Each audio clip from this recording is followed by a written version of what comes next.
તારીખ 20/4/2010 રોજ પ્રમુખ સ્વામી મહારાજ અમદાવાદમાં બિરાજમાન હતા. ઠાકોરજીના દર્શન કરીને પ્રમુખ સ્વામી મહારાજ લિફ્ટ દ્વારા નીચે પધારી રહ્યા હતા.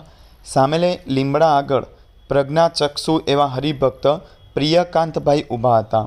વર્ષોથી તેઓ પ્રજ્ઞાચક્ષુ હોવા છતાં ફરી ફરીને અગરબત્તી વેચવાનો ધંધો કરે છે અને સ્વામીશ્રી પધાર્યા હોય ત્યારે અચૂક દર્શને આવી જાય છે.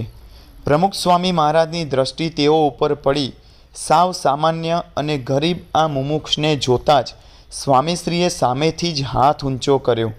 પેલા ભાઈ પ્રજ્ઞાચક્ષુ છે એમ જાણતા હોવા છતાં સ્વામીશ્રીએ તેઓની નોંધ લીધી અને સંતોને આજ્ઞા કરી કે એને દર્શન માટે ઉપર ઉતારામાં લઈ આવજો.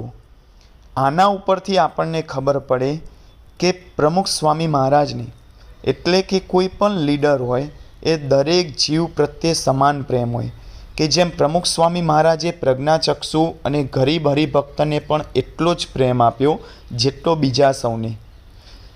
અંધ છે પ્રમુખ સ્વામી મહારાજને ખબર છે છતાં પણ તેમણે હાથ ઊંચો કર્યો.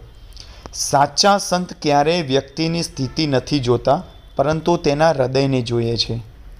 બીજો ગુણ જોઈએ કે પ્રમુખ સ્વામી મહારાજ કોઈને અવગણવું નહીં એવો એક ગુણ પણ આમાં જોવા મળે છે કે હજારો લોકો વચ્ચે પણ પ્રમુખ સ્વામી મહારાજે તે હરિભક્તની નોંધ લીધી.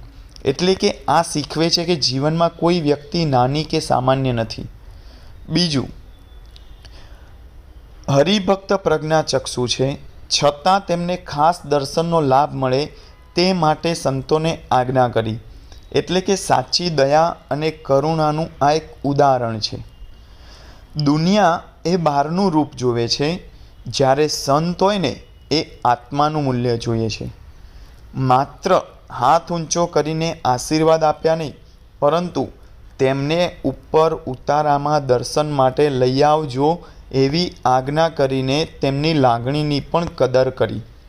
એટલે કે એક વસ્તુ આપણે જોઈએ કે એક લાઇનમાં આપણે શીખ મેળવીએ તો એ છે કે સાચી મહાનતા એ છે કે આપણે સમાજના સૌથી સામાન્ય અને અવગણાયેલા વ્યક્તિને પણ પ્રેમ અને સન્માન આપીએ. એટલે કે સંતની નજરમાં કોઈ નાનું નથી, દરેક જીવ ભગવાનનો અંશ છે.